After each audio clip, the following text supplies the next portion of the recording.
Claudio Grossman estudió en nuestra Escuela de Derecho en Valparaíso. Sí, pues. Eh, es un exalumno de la Escuela de Derecho de la Universidad de Chile, sede de Valparaíso. Se fue muy joven a vivir a Estados Unidos. Ahí fue decano durante muchos años de la American University, si no me equivoco. Académico de mucho prestigio, es un hombre de izquierda.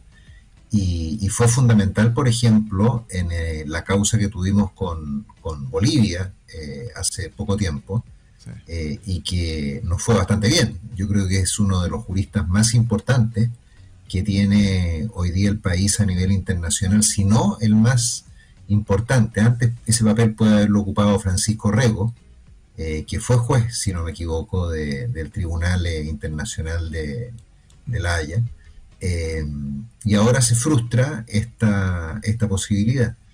Eh, yo sé que en materia de derecho internacional, Jorge, las cosas son bastante más complicadas de lo que uno cree, ¿ah? De explicar, a eso me refiero. Hay una serie de elementos que uno no maneja, por lo tanto, eh, las cosas no son necesariamente tal cual parecen. Yo creo que aquí sí el manejo comunicacional del gobierno fue muy malo, porque casi yo diría que fue despectivo con la eventual candidatura de Claudio Grossman.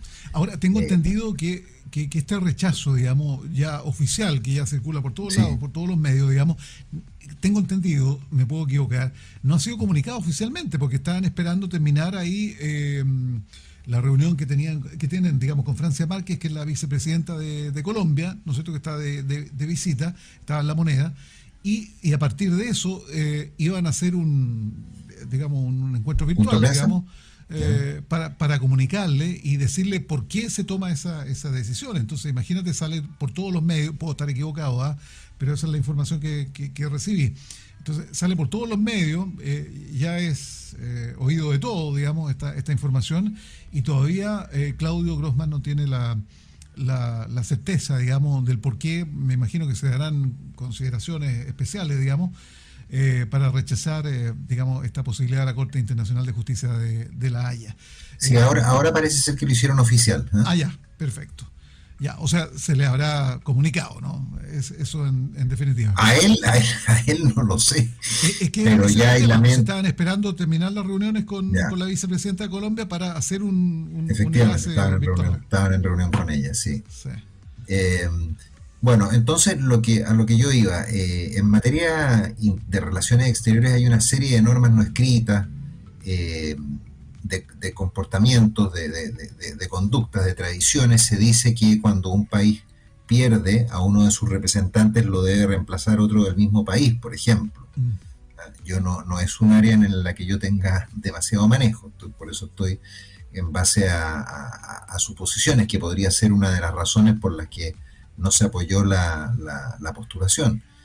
Después, efectivamente, Claudio Grossman está en un cargo en un órgano internacional desde hace algún tiempo, como un año, y le quedan todavía 4 o 5 en el mismo cargo, pero nos farreamos, creo yo, a una persona del más alto nivel mundial, que tenemos poco. Esto es como que al Chino Ríos nosotros en su mejor momento no lo hubiésemos llamado a integrar el equipo de Copa Davis. Eh, claro, a lo mejor no podíamos incorporarlo, pero el problema son las explicaciones, son la forma en que se muestran las cosas. Bueno, No es esto que no sabemos, que vamos a ver, que vamos a esperar que, Raúl, que decanten los hechos, digamos, y se adviertan, digamos, cuáles fueron las razones, digamos. A lo mejor hay una posición de peso, ¿no es cierto? Pero esto ha sí, traído consecuencias, hay un pero represón. básicamente, Jorge, las razones Sí, serían primero que se apoyaría al candidato de Argentina, lo han negado hasta ahora, pero sería una de ellas. Segundo, que él ocupó un cargo y que lo nombraron hace un año en un tribunal internacional. ¿Por qué entonces no esperar a que termine en ese cargo? Va a tener 80 años cuando termine de ese otro cargo. Y tercero, de que normalmente son reemplazados por personas de la misma nacionalidad. Pero nuevamente, el problema es de forma. sí. ¿Por qué Oye, no haberlo cortado desde el comienzo? a propósito de Argentina, el gobierno anunció hoy día que el abogado Sergio Massa es uno de los principales rostros políticos del país, como sabemos, ¿no es cierto?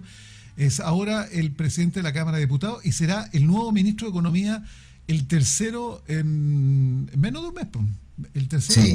menos de un mes. En la administración de Alberto Fernández que se le ha complicado harto el panorama político interno ya. Es que Argentina, con el respeto de la comunidad que pueda vivir en nuestra zona, es un desastre. Argentina es un país riquísimo. A comienzos del siglo XX, los inmigrantes europeos tenían dos destinos posibles, sobre todo los italianos, Nueva York o Buenos Aires. Fue la sexta potencia mundial en algún momento Argentina, pero los últimos 60 o 50 años de Argentina han sido de porrazo en porrazo, con algunas excepciones tal vez que algo lo levantaron. Yo he ido varias veces a la Embajada de Chile en Argentina y alguna vez conversando con un chofer de la embajada le preguntaba, bueno, ¿y por quién va a votar usted? Entonces me dijo, después de que me criticó al gobierno de Cristina Fernández en esa época en forma, pero tremenda. Entonces, ¿y por quién piensa votar usted? Por Cristina. Me dijo, ¿pero por qué le pregunté yo? ¿Cómo eso? Si usted la critica todo el rato. Pero claro, me decía, él hablaba como argentino, pero era chileno. Decía, pero si no pago luz, no pago gas, no pago agua, ¿verdad? Todo subsidiado. Es un país que pasa quebrado. Va quebrando cada 2 años, quiebra, no paga las deudas. Es una verdadera calamidad y un país riquísimo. ¿Sí? Las cosas incomprensibles de la De las política malas sudamericana. decisiones, ¿no es cierto?, políticas, económicas, que están intrínsecas, ¿no? Están asociadas, indudablemente. Oye, y a propósito de temas económicos, la tasa de desempleo se mantiene en 7,8% en el trimestre de abril-junio, y el INE señala que, bueno, lo que ya habíamos advertido, un estancamiento, no es más que eso. Sí, pero hay un índice que es preocupante y que hay que mirar con atención, que son los empleos asalariados. Ujú. Si uno resta la cantidad de empleos por cuenta propia, que pueden ser el comercio informal, por ejemplo, el comercio ambulante, los números son bastante malos. Y si uno mira el número de personas ocupadas, también no son números alentadores. No solamente uno tiene que fijarse en el porcentaje de desempleo, sino que también en la calidad del empleo, independientemente cuál sea el gobierno de turno. Y no hemos recuperado todavía los niveles que teníamos al año 2019, antes del estallido social del 18 de octubre y prepandemia. Esos niveles todavía de ocupación no han sido completados. Y con esta agravante de que aumenta el empleo informal y se mantiene o disminuye levemente el empleo formal. Oye, estaba revisando, tú sabes que estamos en vivo y en directo, ¿no es cierto? Le voy a poner abogado.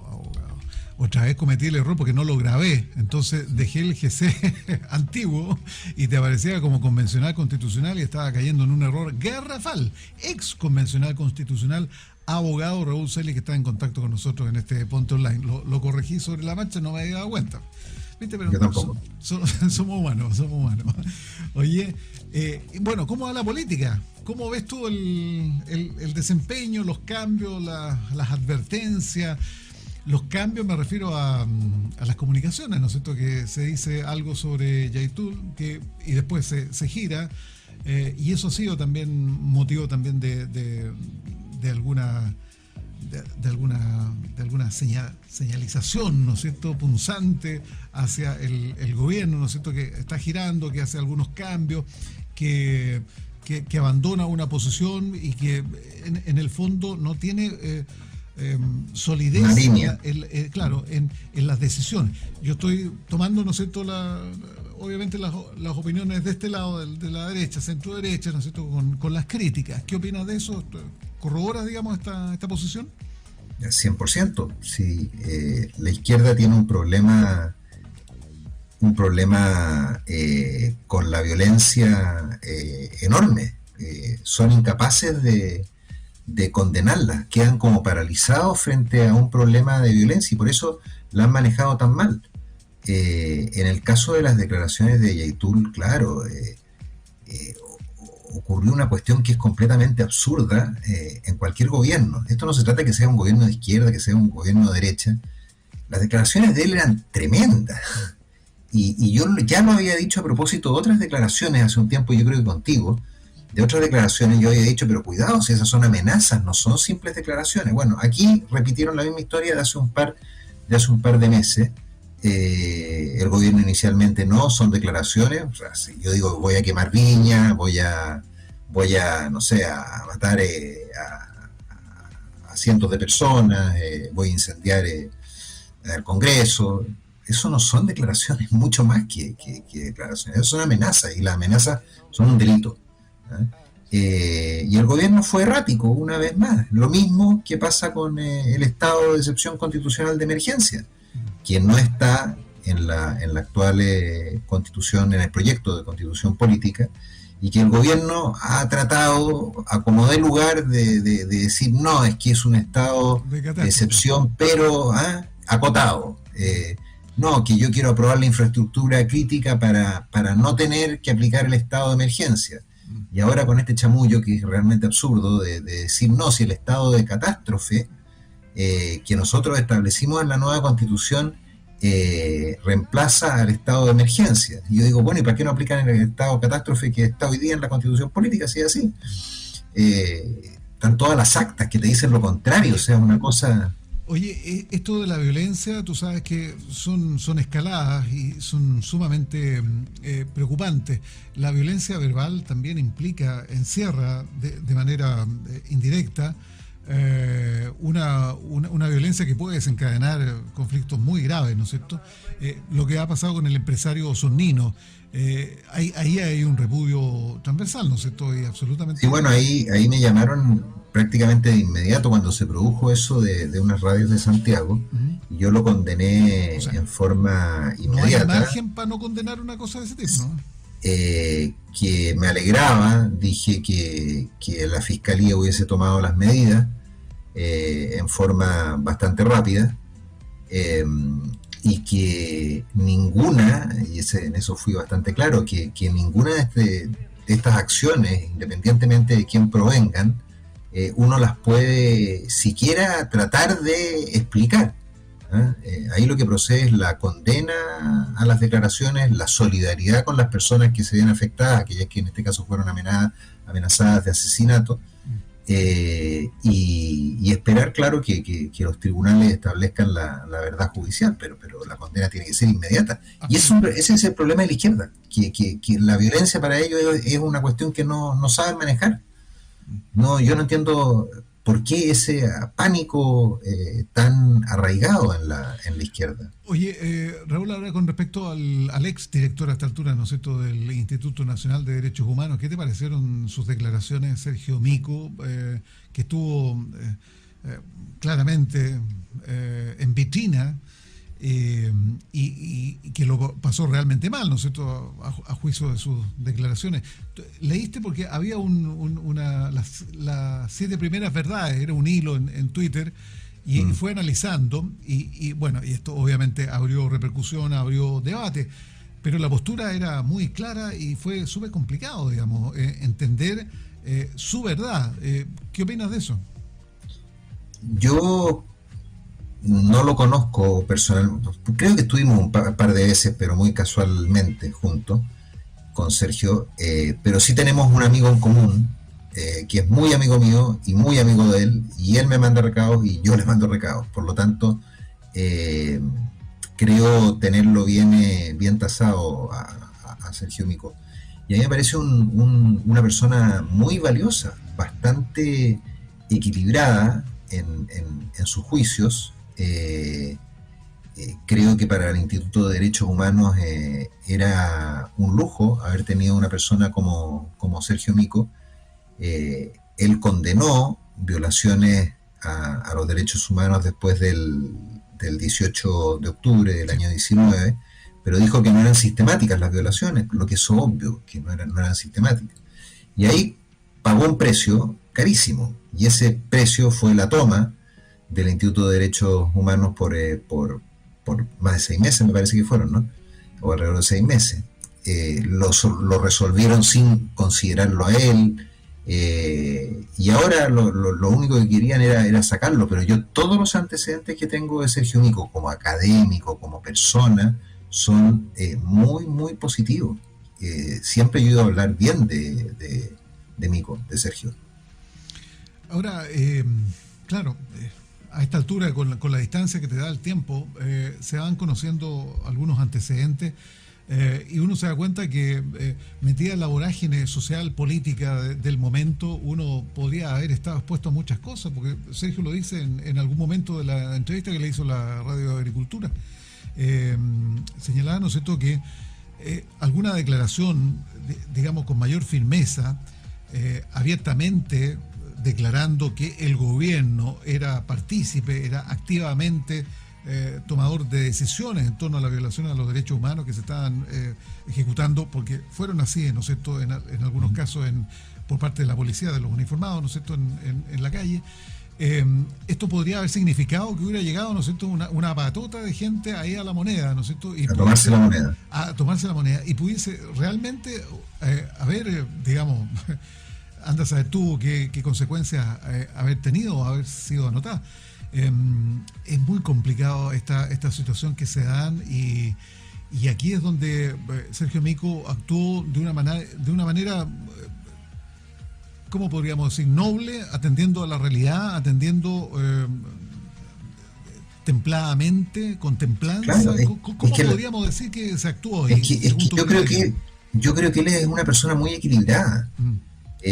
Además es un tipo estudioso, preparado, y él creo que captó, como no captó el gobierno de turno, que el 18 de octubre la democracia estuvo, pero bajo amenaza enorme, la democracia en Chile. Y esa amenaza se mantiene hasta el día de hoy. Creo que ahí Mico acierta en su análisis.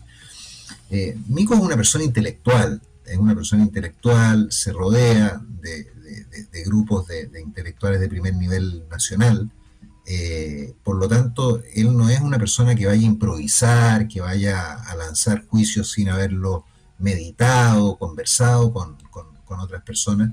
Y yo creo que él captó la gravedad del momento que vivimos en Chile del 18 de octubre, que podría haber terminado, pero pésimo, ¿eh?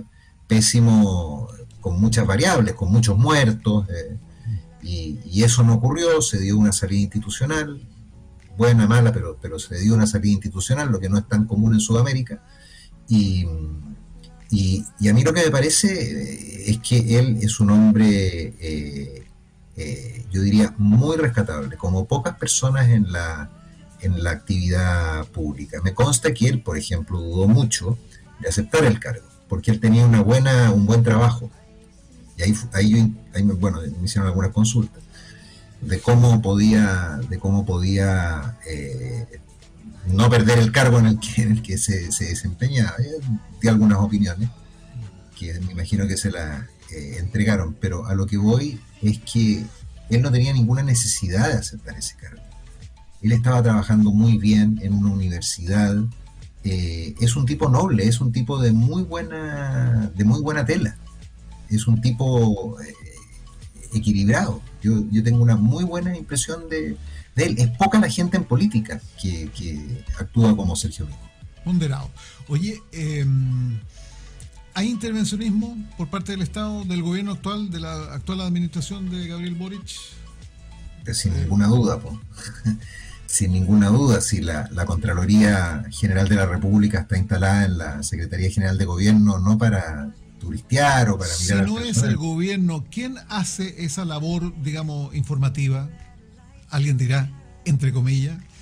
Lo que pasa es que todos sabemos que no es una labor informativa.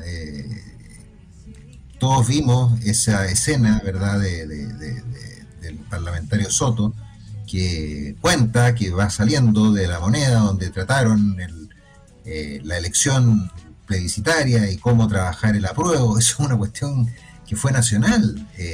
Ahora, ¿qué tanto fondo puede tener, digamos, declaraciones, qué sé yo, o avivando, digamos, hacia un lado? ¿Puede hacer cambiar, digamos?